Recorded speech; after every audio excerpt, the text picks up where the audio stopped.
Et ici, c'était bien de s'arrêter un petit peu dans le projet Startia pour pouvoir un petit peu décoder, prendre le temps, démystifier, voir ce qu'il était possible de faire de façon tout à fait abordable sans forcément maîtriser tout un vocabulaire de prompts,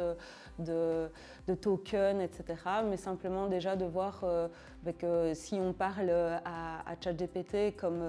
un petit assistant qui peut comprendre nos besoins de façon tout à fait littéraire, il y a déjà moyen d'avoir une grande assistance dans son travail.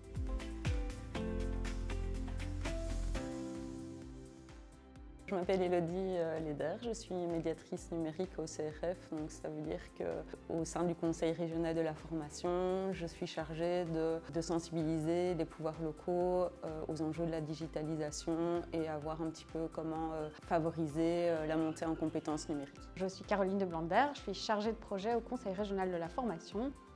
La structure du projet Startia s'est organisée en 3 étapes. Une première étape où, je vais dire, ça a répondu à des objectifs de sensibilisation, de découverte et de décryptage de ce qu'est l'IA. Donc on a été informés mais aussi formés à l'utilisation de l'intelligence artificielle, à découvrir un petit peu les spécificités, à voir comment on pouvait l'utiliser dans notre quotidien et voir un peu la plus-value de ce que ça représentait. Ça, c'était la première étape. La deuxième étape a consisté en une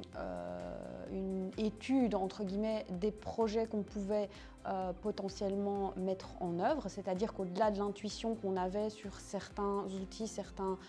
éléments qui consistent dans l'accompagnement et dans les missions du CRF, des éléments où on pensait pouvoir intégrer l'intelligence artificielle, et donc où il y a eu toute une dimension d'interaction justement avec des experts pour nous permettre à la fois de clarifier nos projets, les données dont on disposait et vers quoi on pouvait aller. Donc cette étape de co-construction a été une des deuxièmes pièces majeures de l'accompagnement. Mais la plus grande réflexion, c'était aussi de voir un petit peu dans les outils du CRF en quoi l'IA peut être utile, parce que ce n'est pas le but non plus de mettre de l'IA comme un gadget. C'est vraiment de voir si ça peut avoir une plus-value, si ça peut apporter quelque chose à nos utilisateurs finaux. Donc ici, c'était de pouvoir aussi avoir quelque chose de tout à fait équilibré, parce que ce n'est pas le but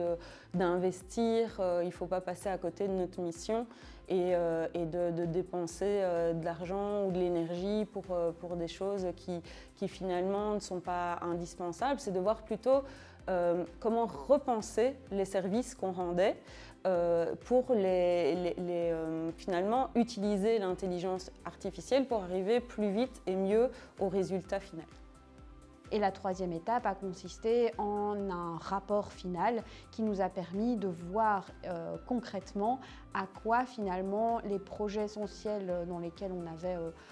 sur lesquels on avait discuté, à quoi ça pouvait ressembler finalement sous la forme d'un POC, donc d'un Proof of Concept, qui nous permettait de voir par exemple si on avait décidé de faire un chatbot sur un certain outil, à quoi ça pouvait ressembler et les interactions que ça pouvait avoir au niveau de l'utilisateur. Ça nous a permis aussi de voir la faisabilité qu'il y avait derrière le projet. Là, on s'est rendu compte qu'en fait, oui, on avait bien toute la donnée et que finalement, c'était relativement simple pour l'IA de pouvoir en faire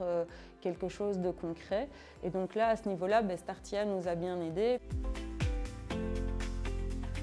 Et ce qui est très important aussi, c'est de se rendre compte que en fait, l'humain n'est pas remplacé, parce qu'il faut bien quand même avoir une maîtrise